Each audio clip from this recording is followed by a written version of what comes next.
My name is Daniel, and the moment that changed everything happened during a family dinner that was supposed to be ordinary. We were sitting around the table, plates half empty, familiar laughter filling the room, when my sister casually mentioned a story from my childhood that everyone seems to remember differently than I did. They laughed, corrected me, spoke over me, reshaping my own memories right in front of me, and I felt something quiet but sharp break inside. For years, I had explained myself in moments like this, clarified intentions, defended decisions, softened words so they wouldn't make others uncomfortable. I told myself it was love, that patience meant loyalty, that understanding required effort. But sitting there, listening to my life being rewritten without me, I realized how tired I was. Tired of translating my feelings into acceptable language, tired of carrying guilt for boundaries I never crossed, tired of shrinking truths to keep peace. I watched their faces as I stopped speaking, noticed how quickly the conversation moved on without resistance, as if my silence made everything easier. That's when it became clear that many people didn't love me for who I was, but for how manageable I made myself. Aging has a way of revealing these truths without drama, just a slow stripping away of illusions. I didn't storm out, didn't make a speech, didn't demand understanding. I simply sat there, breathing, letting myself exist without explanation. Later that night, alone in my car, I felt grief for the years I spent over-explaining, bargaining for acceptance, and apologizing for my own presence. But beneath that grief was something steadier. Relief. I understood that being misunderstood is not the worst fate. Abandoning yourself is. And in that realization, without anyone noticing, a quieter, stronger version of my life began. Her name was Margaret, and the truth surfaced on a Tuesday afternoon while she stood in line at the bank, holding documents she never expected to question. The clerk glanced at the papers, hesitated, then politely asked if she had another form of identification because the signature didn't match the account history. Margaret laughed it off at first, assuming it was a clerical error, but as minutes stretched into quiet explanations and lowered voices, a slow unease settled in. For decades, she had been the dependable one, the woman who followed rules, paid bills early, stayed married longer than she should have, and built a life on the belief that consistency was safety. Yet in that moment, she realized how much of her identity had been shaped by expectation rather than choice. She thought of the years she spent explaining why she stayed, why she tolerated silence instead of affection, why her dreams became smaller so others could remain comfortable. The bank's fluorescent lights felt too bright as memories surfaced, conversations where she softened her needs, birthdays she planned for everyone but herself, apologies she offered simply to restore calm. Aging had crept in quietly, not with fear, but with clarity, revealing how often she had mistaken endurance for love.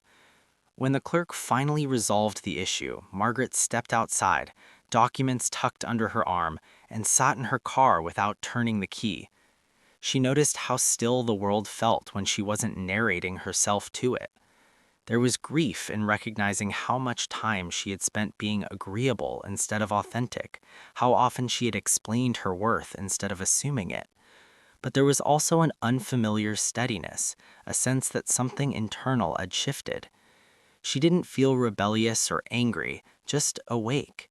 For the first time, she allowed herself to imagine a life where silence was not avoidance but choice, where she no longer rehearsed justifications before speaking, and where being misunderstood did not feel like failure. Without announcing it to anyone, Margaret understood that the most radical change in her life would not be visible at all, but would quietly redefine every moment that followed. His name was Andrew, and the realization came to him late at night while he was deleting old emails he had saved for no real reason. Messages from colleagues thanking him for staying late, from friends asking for favors, from family reminding him of responsibilities he never questioned. For years, Andrew believed that being needed was the same as being valued, that availability was proof of love, and that exhaustion was simply the cost of being reliable. Reading those emails now, he noticed something unsettling. Almost none of them asked how he was. They assumed, they relied, they moved on. Aging hadn't arrived as a crisis for Andrew, but as a slow erosion of urgency, and with it came space to notice patterns he once ignored. He thought about how often he had said yes automatically, how rarely he paused to consider whether he wanted to, how deeply he feared disappointing others even when it meant disappointing himself. Relationships that felt solid were built on his consistency, not his presence, and the difference became painfully clear in the quiet of that room. He remembered moments when he tried to express discomfort and was met with jokes, dismissal, or reassurance that he was strong enough to handle it. That strength, he realized, had become a convenient excuse for others not to show up for him. Sitting there, the glow of the screen reflecting off years of obligation, Andrew felt grief not for what he had lost, but for what he had postponed.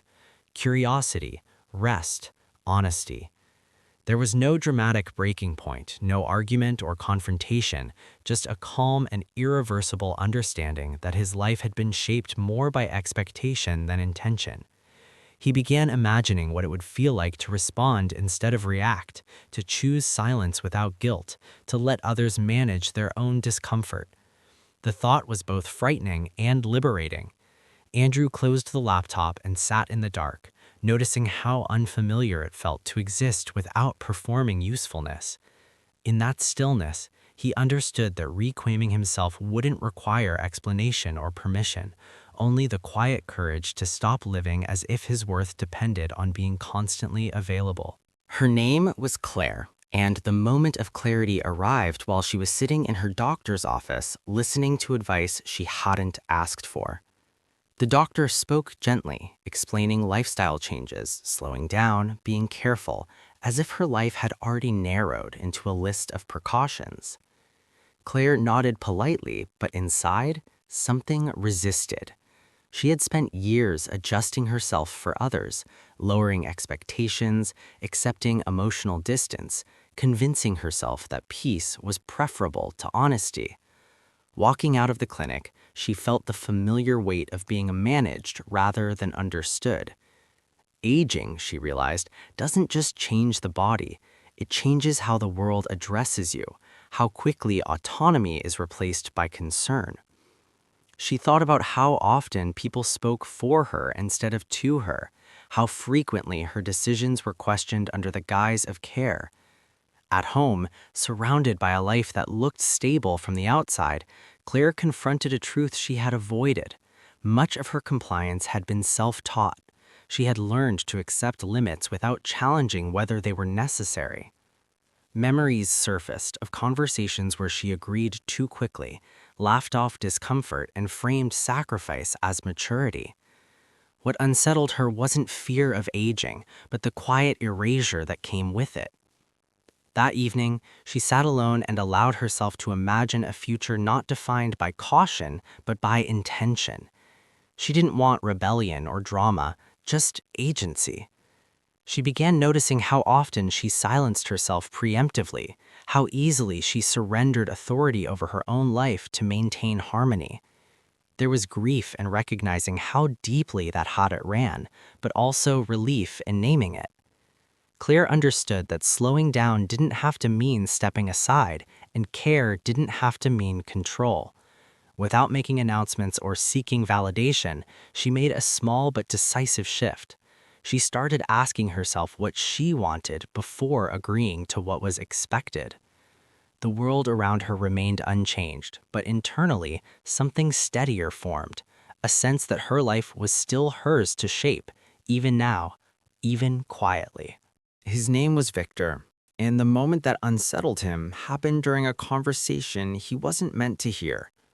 He had stepped back into the hallway to grab his jacket when he caught his colleagues speaking in lowered voices, discussing future plans, new directions, and changes that clearly involved the space he still occupied, but not his input. They spoke respectfully, even kindly, yet with a tone that suggested he was already part of the past. Victor stood there longer than he should have, listening as his experience was summarized, his contributions acknowledged, and his relevance quietly diminished.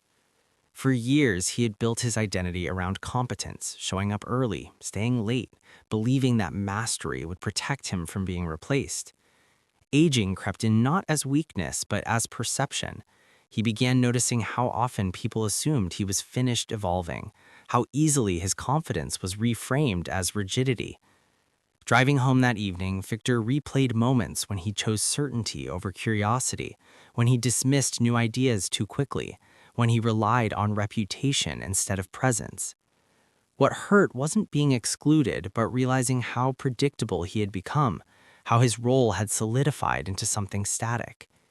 At home, surrounded by objects collected over a lifetime of routine, he felt a quiet grief for the parts of himself that once took risks, asked questions, and allowed uncertainty. He understood then that stagnation doesn't arrive suddenly. It settles in gradually, disguised as stability. The world hadn't pushed him out, it had simply moved, and he had stayed still. That realization carried both shame and possibility. Without anger or self-pity, Victor allowed himself to sit with the discomfort of being unfinished again. He didn't know what reinvention looked like at his age, and that uncertainty frightened him. Yet, beneath the fear was a subtle energy, a reminder that relevance isn't granted by others, but renewed through attention. For the first time in years, Victor felt the pull of curiosity return, fragile but real, and he knew that ignoring it would be a far greater loss than being left out of any conversation. Her name was Elaine, and the moment everything shifted came when her phone stopped ringing for an entire week. No emergencies, no check-ins, no casual requests for advice that once filled her days with urgency. At first, she told herself it was coincidence, that people were busy, that this was what rest was supposed to feel like. But as the silence stretched on, discomfort replaced relief. For most of her life, Elaine had been the emotional center of her family, the one who remembered details, mediated conflicts, absorbed worries, and stayed composed so others wouldn't have to. She had built her sense of worth around being essential, around anticipating needs before they were spoken. Now, without that constant pull, she felt exposed, unsure where to direct the attentiveness that once defined her. Aging sharpened this awareness, not through fear, but through honesty. She began noticing how often she had postponed herself, how rarely she asked for support without immediately minimizing it, how deeply she equated usefulness with belonging. Sitting alone in the quiet evenings, Elaine revisited moments she once called love and recognized the quiet imbalance within them. There was grief in that realization, a mourning for years spent being available instead of being present. Yet alongside the grief was an unfamiliar calm. Without constant demand, her thoughts slowed, and for the first time she listened inward rather than outward. She noticed small preferences she had ignored, emotions she had managed instead of felt, questions she had avoided because they didn't serve anyone else. The silence that once frightened her began to feel honest. Elaine understood that absence does not always mean rejection, and quiet does not always signal loss. Sometimes it is an invitation to stop performing care and start inhabiting your own life. Nothing external changed dramatically. The phone eventually rang again, but internally something irreversible had occurred. She no longer rushed to fill the space. She allowed herself to exist without justification, and in doing so, discovered a steadier sense of self than urgency had ever provided. His name was Samuel, and the realization came the first morning he woke up without a schedule waiting for him. For 40 years, his days had been arranged by obligation. Meetings, responsibilities, expectations layered so tightly that there was never room to ask what he actually wanted. Retirement was supposed to feel earned, even celebratory. Yet, standing in the quiet kitchen with his coffee growing cold, Samuel felt something closer to disorientation. Without deadlines, time no longer pushed him forward.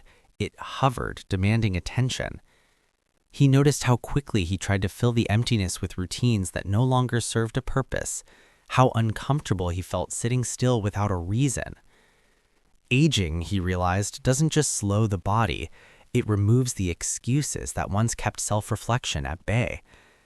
As days passed, memories surfaced uninvited.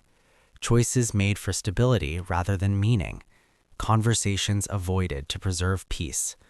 Years spent being admired for discipline rather than known for honesty.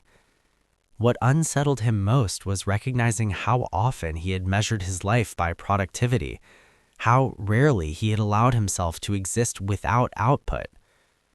Friends asked if he was enjoying the freedom, and Samuel smiled automatically, unsure how to explain the quiet grief beneath the relief. Alone in the afternoons, he began asking questions he had postponed for decades. Who was he when no one needed results, when effort wasn't rewarded with approval? The answers were incomplete, sometimes uncomfortable, but undeniably real. He started noticing small things, the satisfaction of choosing how to spend an hour, the clarity that came from listening to his own thoughts without interruption, the difference between rest and avoidance. There was fear in this exposure, a sense of standing without armor, but also a subtle strength. Samuel understood that identity built solely on usefulness eventually collapses when usefulness fades. What remained, he realized, was not emptiness, but possibility, fragile, quiet, and entirely his. And for the first time, he allowed himself to believe that a life didn't need to be busy to be meaningful, only honest enough to be lived from the inside out. Her name was Ruth, and the truth reached her not through loss or conflict, but through a quiet realization she could no longer ignore. She noticed it one evening while sitting alone in her living room, surrounded by objects collected over a lifetime of usefulness. Gifts given in gratitude, reminders of roles she once fulfilled without question. For years, Ruth had believed that a good life was built by being dependable, by showing up without hesitation, by placing herself last so others could move forward comfortably. That belief had shaped her decisions, her relationships, even the way she spoke about herself. But as time slowed and expectations faded, she became aware of an unfamiliar absence. The absence of urgency, of validation, of someone else deciding what mattered. At first, it felt like emptiness. She questioned her relevance, replayed memories of productivity as if they were proof of worth, and wondered when rest had begun to feel undeserved. Aging stripped away the noise that once distracted her from these questions, leaving her face to face with a life that no longer required performance. In that stillness, Ruth recognized how often she had mistaken sacrifice for purpose, how deeply she had tied her identity to being needed rather than being present. There was grief in acknowledging how much of herself she had deferred, how many desires she had quietly set aside for later. But alongside that grief emerged a steadier awareness. Without obligations dictating her days, Ruth began noticing what remained. Her thoughts, her preferences, her capacity to choose without explanation. She understood that value does not disappear when attention fades, and meaning does not require witnesses. The world had not taken anything from her. It had simply stepped back. And in that space, Ruth discovered a quieter truth. A life does not end when it stops being demanded. Sometimes that is precisely when it finally begins to belong to you.